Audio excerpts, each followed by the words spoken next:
రుణాలు ఇచ్చినాం 70,000 వరకు.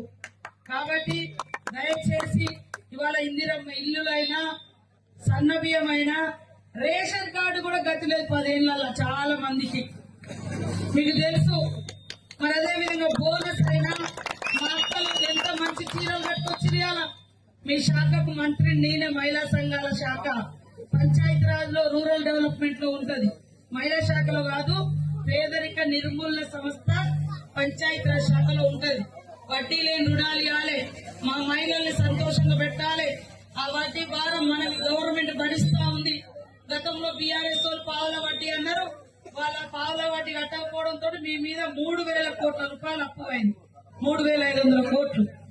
500 అభయాస్తం కూడా కొట్టుకుంటే అవి పట్టుకొని పోయి 1,800 కోట్లు.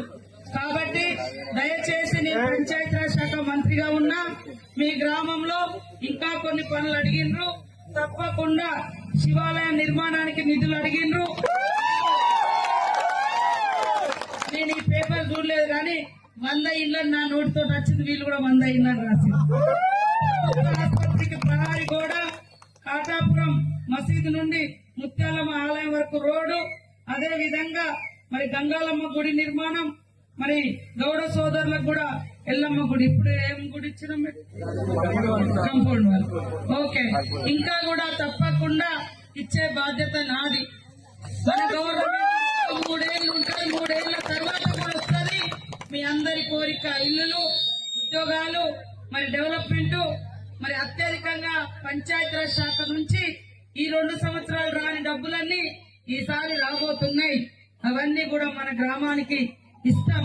అక్కడ మా సోదరులు ఉన్నారు, యువత కూడా చైతన్యంతో రాజకీయాల్లోకి రావాలి, వ్యవస్థలను మార్చాలి, మంచిగా చైతన్యవంతంగా సేవ చేయాలి. కాబట్టి డబ్బున్నోళ్ళు కాదు, సేవ చేసేటోడు గెలవాలి, పబ్లిక్ ఉండేటోళ్ళు గెలవాలి. ఇవాళ నేను కూడా ఒక చిన్న కుటుంబం నుంచి వచ్చి, మరి విప్లవోద్యమాల నుంచి వచ్చి పోరాటం చేసి ఈ రోజు మంత్రి స్థాయికి ఎదిగిన. నా డబ్బు కాదు నన్ను ఇక్కడ దాకా తీసుకొచ్చింది, కష్టం. పేదలతో ఉన్నా కాబట్టి మీరందరు నన్ను ఆదరించారు. కానీ వాళ్ళు నా మీద 100 కోట్లు పెట్టి ఓడియాలని. నేనేం తప్పు చేసినా? కరోనా అప్పుడు జనంలో ఉన్నా, వరదలు వస్తే ఊర్లలో తిరిగినా, ఓడినా గెలిచిన జనంలో ఉన్నా. కానీ మీరు గెలిపించి మీరు చైర్మన్ చేస్తే వాళ్ళు ఎన్నిసార్లు వచ్చారో నాకు తెలియదు, కానీ మరి ప్రతి కష్టంలో నేనున్నా. అట్లనే ఖలీల్ హుసేన్ కూడా మీకు అందుబాటులో ఉంటాడు. నేను అత్యధికంగా నిధులు ఇస్తా. ఈ గ్రామం అన్ని గ్రామాలకు సెంటర్ కాబట్టి దయచేసి మాయ మాటలకు ఇప్పుడు ఇచ్చే రూపాయికి ఆశపడకండి.